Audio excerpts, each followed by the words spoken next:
Everyone is trying to improve their life. Improve your habits. Improve your mindset. Improve your productivity. Improve your health. Improve your relationships. Improve your sleep. Improve your income. Improve yourself. It sounds reasonable, responsible, almost mandatory. But stay with me for a moment, because at some point, improvement stopped being helpful and started becoming pressure. Before we go any further, like this video, share it with someone who feels like they're always working on themselves, subscribe for more content like this, and in the comments tell me what you want the next video to be about. Self-improvement used to mean learning something useful or fixing something clearly broken. Now it means constant self-monitoring. You're never just living your life anymore. You're reviewing it, tracking it, auditing it, asking whether you could be doing it better. And once life becomes a project, rest stops feeling deserved. The problem isn't growth. The problem is never being allowed to be finished. Every version of you is treated as temporary, incomplete, a draft. There's always a better version waiting ahead, and the current one is never enough. You're encouraged to tolerate dissatisfaction because it's framed as progress. Improvement culture quietly teaches you that where you are now is wrong, that comfort is dangerous, that acceptance leads to stagnation. So even when things are fine, you feel uneasy. You start looking for flaws, for inefficiencies, for areas that need work. Peace becomes suspicious.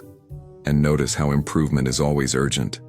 There's always a routine to start, a habit to build, a mindset to fix.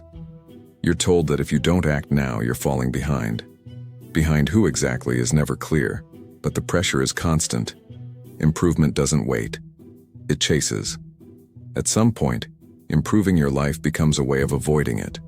You're always preparing for the future version of yourself instead of living as the current one. You delay satisfaction, delay rest, delay enjoyment.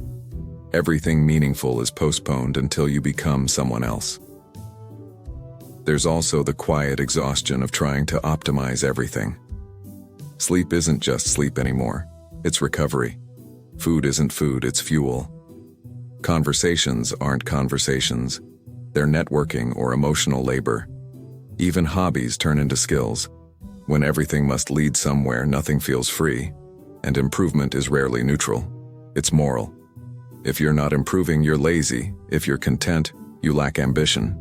If you stop pushing, you've given up. This turns ordinary human needs into personal flaws. Wanting stability becomes weakness. Wanting peace becomes failure. Ironically, most of the meaningful changes in life don't come from pressure.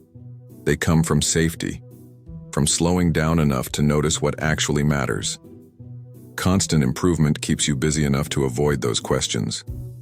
There's also the illusion that improvement will eventually end, that one day you'll arrive, finished, balanced, confident.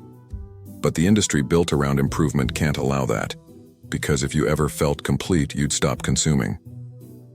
So the finish line keeps moving. Stopping improvement doesn't mean giving up. It means allowing yourself to exist without constantly fixing.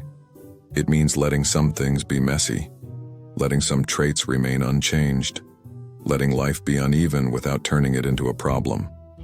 Sometimes the most radical thing you can do is stop trying to become better and start being present.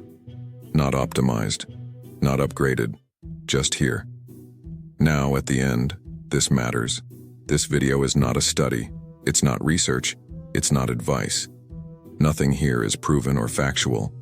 This is entertainment, a human thinking out loud for fun. Don't take this seriously, and don't make decisions based on it. If this way of thinking resonated with you, watch the rest of the videos on this channel. They all sound serious, they all feel thoughtful, and none of them are meant to be taken as truth.